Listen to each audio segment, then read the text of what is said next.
नमस्कार दोस्तों, मेरा नाम है Kabir. Welcome to street study 24/7।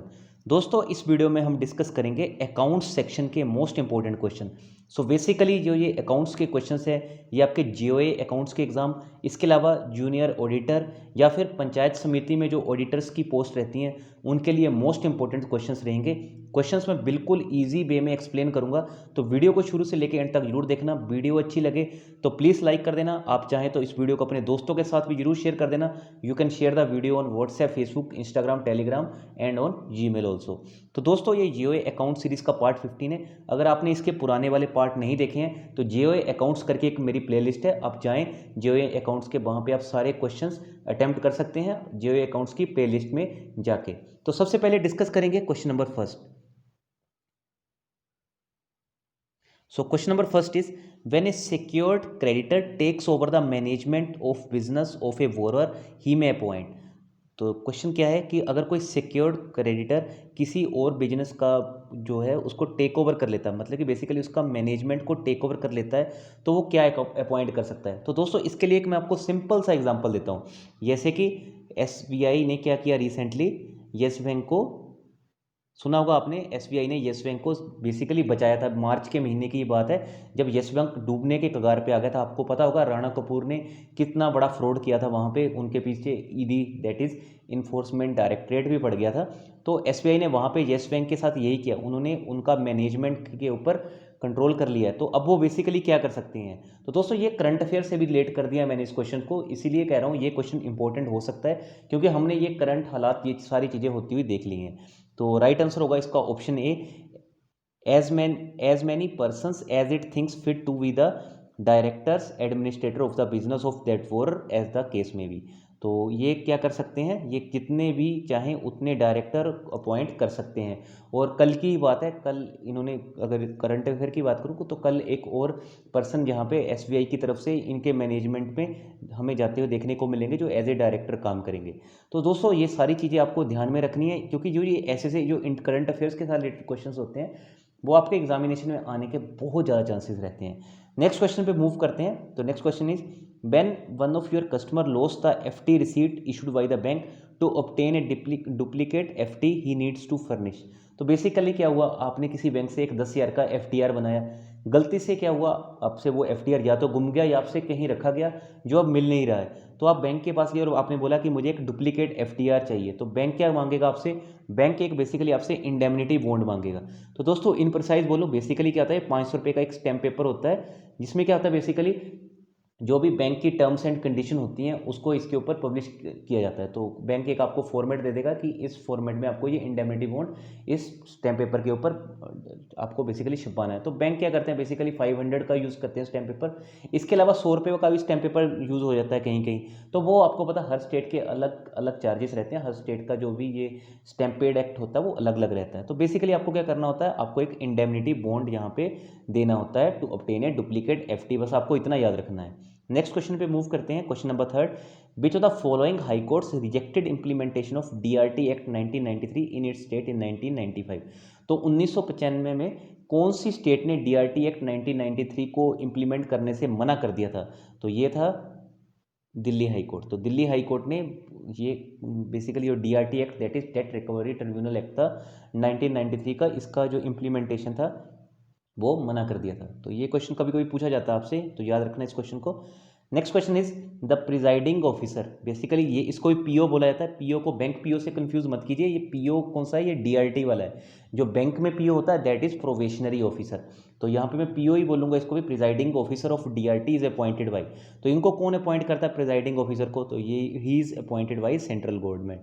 और पीओ की भी बात करूँ, अगर आप प्रोबेशनरी ऑफिसर किसी बैंक का एग्जाम देते हो तो इनडायरेक्टली क्या है, जितने भी आपको पता पब्लिक सेक्टर बैंक के किसके अंडर आते हैं, सेंट्रल गवर्नमेंट आरबीआई के अंडर आते हैं। तो ऐसे भी आप याद रख सकते हो, इसलिए मैंने ये आपको थोड़ा सा सिंपल वे में करके बताया है। Next question is, which one among the following formulate the fiscal policy in India. तो फिस्कल पॉलिसी इंडिया में कौन फॉर्मुलेट करता है। दोस्तों, बहुत बार ये क्वेश्चन पूछा जाता है, मोस्ट इंपॉर्टेंट क्वेश्चन है, क्योंकि यहाँ से दो क्वेश्चन बनते हैं, एक बनता है फिस्कल पॉलिसी, एक बनता है MPC that is monetary policy.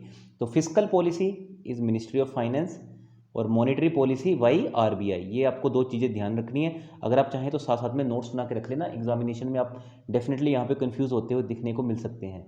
Next question पे मूव करते हैं। तो नेक्स्ट क्वेश्चन पे मूव करने से पहले यही कहना चाहता हूँ एक बार फिर से आपसे कि अगर वीडियो अच्छी लगती है तो प्लीज़ लाइक कर देना, चैनल पर पहली बार आए होंगे तो चैनल को सब्सक्राइब कर देना, साथ में बेल आइकन को भी प्रेस कर देना। इसके अलावा आप हमें इंस्टाग्राम और टेलीग्राम पे भी फॉलो कर सकते हैं, वहाँ पे मैं कुछ ना कुछ पोस्ट डालता रहता हूँ, इंपॉर्टेंट क्वेश्चन डालता रहता हूँ, तो आप वो वहाँ पर जाके अटैम्प्ट कर सकते हैं। डेफिनेटली आपका मार्क्स में इजाफा होता हुआ देखने को मिल सकता है। सो मूव करेंगे क्वेश्चन नंबर 6 की ओर। In how many days the DRT should summons to the defendant to show cause. तो कितनों दिन के अंदर अंदर बेसिकली डीआरटी को समन देना होता है। तो राइट आंसर होगा इसका विद इन 30 डेज। ये भी इंपॉर्टेंट क्वेश्चन है, याद रखना। In 30 days the DRT should summons to the defendant to show cause. Move करेंगे नेक्स्ट क्वेश्चन की ओर। The maxim applied in respect of direct question is. तो बेसिकली ये आपका एक तरह से आप कह सकते हो स्टॉक मार्केट से रिलेटेड क्वेश्चन है। तो मैक्सिम अप्लाइड होता है जो डायरेक्ट कोटेशन में, तो ये इसमें आपको बताना है ये बेसिकली किस चीज़ से रिलेटेड है। तो आप बेसिकली मैक्सिम जब अप्लाई करते हैं तो इसमें क्या होता है, आप किसी चीज़ को लो पे बाई करोगे और हाई पे सेल कर दोगे। तो दोस्तों ये थोड़ी सी चीज़ स्टॉक मार्केट से रिलेटेड है। इसके लिए भी मैं आपको पता है एक स्टॉक मार्केट फटाफट न्यूज़ डेली कुछ ना कुछ डालता रहता हूँ। तो प्लीज़ आप चाहें तो अगर आपको नहीं भी कुछ स्टॉक मार्केट की नॉलेज है तब भी आपको क्या रहना है, अगर आप इस फील्ड से रिलेटेड हो, सीए से हो या फिर आप अकाउंट से हो या जूनियर ऑडिटर की प्रिपरेशन कर रहे हो, तो आपको ये सारी चीज़ें भी जो मार्केट में क्या हो रहा है, आरबीआई क्या कर रहा है, कंपनीज क्या कर रही हैं, बहुत सारी नॉलेज, कंपनीज के बुक्स ऑफ अकाउंट क्या होते हैं, बहुत सारी चीज़ें भी आपको पता होनी चाहिए। तो दोस्तों इसके अलावा बहुत से स्टूडेंट्स मेरे से डिमांड कर रहे थे कुछ टॉपिक्स के रिलेटेड, जैसे कोपरा क्या होता है, कंज्यूमर प्रोटेक्शन एक्ट। तो ऐसे ऐसे उन्होंने काफ़ी सारे क्वेश्चंस, काफ़ी सारे टॉपिक्स बोले हैं कि सर इनको एक्सप्लेन कीजिए। तो मैं आगे 2-3 वीडियोस ऐसे ही बनाऊंगा जिसमें मैं काफ़ी स्टूडेंट्स के जो क्वेरीज हैं, जो क्वेश्चंस हैं, उनको मैं एक वीडियो में कवर कर दूंगा। अगर एक वीडियो में कवर नहीं हो तो अपन 2-3 वीडियो में उनको कवर कर लेंगे, but I will definitely cover those topics, क्योंकि वो बेसिकली हर एग्जामिनेशन में आपसे पूछे जाते हैं और आपको इन डेप्थ नॉलेज होनी भी उनकी जरूरी है। So 8th question is what is the time limit for DRT to complete the process. तो कितना टाइम पीरियड होता है डीआरटी को पूरा प्रोसेस कंप्लीट करने को। The DRT should complete the process with in 6 months. Important question है, ये भी बहुत बार आपसे एग्जामिनेशन में पूछा जाता है।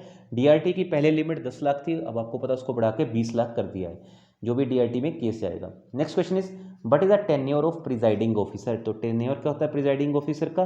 तो दोस्तों इसको भी आप बैंक पीओ से कंपेयर कर सकते हो, क्योंकि रिसेंटली सीबीबी गाइडलाइंस आई थी जब पीएनबी में बहुत बड़ा 11,000 के अराउंड का फ्रॉड हुआ था, कि कोई भी बैंक का जो ऑफिसर है वो किसी भी बैंक में अगर वो ब्रांच में किसी में भी काम करता है 3 साल से ज़्यादा नहीं रह सकता है। तो यही टेन्योर को आप यहाँ पे भी कंपेयर करके ये वाला आंसर लगा देना। मतलब कि जो प्रिजाइडिंग ऑफिसर की कुछ कुछ चीज़ों को आप जो बैंक का प्रोबेशनरी ऑफिसर उसके साथ थोड़ा सा कंपेयर करके चल सकते हो, बट वो दोनों एक सेपरेट चीज़ है। बैंक का पीओ और जो डीआरटी का पीओ है प्रिजाइडिंग ऑफिसर बहुत डिफरेंट है, क्योंकि डीआरटी का जो पीओ है उसके पास बहुत ज़्यादा पावर होती है, इवन बैंक की पीओ के पास उतनी पावर्स नहीं रहती हैं। बट मैं ईजी वे में करवाने के लिए आपको ये सारी चीज़ें बता रहा हूँ। Next question is what in relation to a cooperative society for the purpose of VR Act includes a member of any committee or body for the time being vested with the management of the affairs of the society। तो what, तो आपको बताना basically क्या है ये, dash in relation भी कह सकते हो, तो डायरेक्टर इसका राइट आंसर होगा।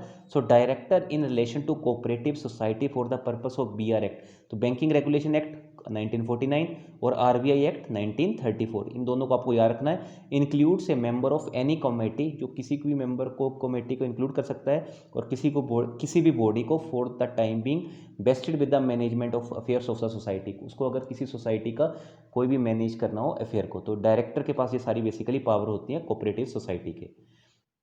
Next question is mortgage is defined under. तो मोर्टगेज में बेसिकली मैं ऑलरेडी भी आपको बता चुका हूँ क्या होता है, कि जो भी सपोज करो आप किसी बैंक के पास गए लोन लेने के लिए, आपने बोला बैंक को मुझे चाहिए 10 लाख का लोन, तो बैंक क्या बोलेगा, यार आप ये बताओ आपके पास मोर्टगेज देने के लिए क्या है। तो आपने बोला चलो ठीक है मैं अपना घर रख देता हूँ गिरवी, तो आपने क्या किया, अपना घर गिरवी रख दिया जहाँ पे, तो घर गिरवी रख दिया, तो आप कहाँ गए उसके बाद आपके रजिस्ट्रार ऑफिस में, वहाँ पे जाके अपने घर को मोर्टगेज करवा दिया बैंक के नाम पे। कल को क्या हुआ, कल को अगर आपने बैंक का लोन रीपे नहीं किया तो बैंक जो आपने घर गिरवी रखा है इसको कब्जा कर लेगा। तो मोर्टगेज में बेसिकली क्या होता है, आपकी जो प्रॉपर्टी थी वो बैंक के नाम ट्रांसफर होगी। तो mortgage is basically transfer of property act के अंदर आता है। ये सारी चीज़ें मैंने आपको अच्छे से क्लियर कर दी हैं। तो लास्ट क्वेश्चन डिस्कस करते हैं। लास्ट क्वेश्चन क्या है, a bank has lent ₹8 lakh to a private limited company to purchase a pickup van. तो बैंक ने किसी कंपनी को 8 लाख रुपए दिए to purchase a pickup van. Suppose करो हम मान लेते हैं कोई एबीसी कंपनी है, ठीक है, ठीक है, कोई ये सपोज करो एबीसी कंपनी है, तो इस कंपनी को बैंक ने 8 लाख रुपया दिया कि ठीक है आप एक बैन पिकअप वैन परचेज कीजिए। बेसिकली इनको अपने एम्प्लॉयज़ को पिकअप और ड्रॉप करना होगा, तो इसलिए बैंक ने इनको 8 लाख रुपया दे दिया कि चलो ये बैंक हायर कर लेंगे या फिर परचेज कर लेंगे। Therefore the banks charges, तो इस केस में बैंक का चार्ज क्या होगा? तो दोस्तों बैंक का चार्ज बेसिकली रजिस्टर्ड किया जाएगा किसके साथ? आरटीओ के साथ। ठीक है, आरटीओ में क्या होगा? बेसिकली जैसे बैंक का चार्ज रजिस्टर होगा तो जो उनकी आरसी आएगी, दैट इज रजिस्ट्रेशन सर्टिफिकेट, तो उस पर क्या होगा? हाइपोथिकेशन उस बैंक का होगा। अगर मैं मान के चलूँ इस बैंक ने लोन लिया बैंक ऑफ बड़ौदा से, तो क्या होगा उस केस में? उनका हाइपोथिकेशन किसका होगा? तो उस जो आरसी होगी उसके ऊपर लिखा होगा हाइपोथिकेटेड टू बैंक ऑफ बड़ौदा। अगर सिमिलरली उन्होंने एसबीआई या फिर एक्सिस बैंक से लिया तो सिमिलरली उस बैंक का नाम होगा। तो कहाँ पे होगा? Has to be registered with RTO और आरओसी। आरओसी क्या होता है? Registrar of companies. जो बड़ी बड़ी कंपनीज होती हैं तो उनको बेसिकली ये आरओसी में भी दिखाना पड़ता है, बट छोटी कंपनीज के लिए एप्लीकेबल नहीं होता है ये इतनी चीज़ें।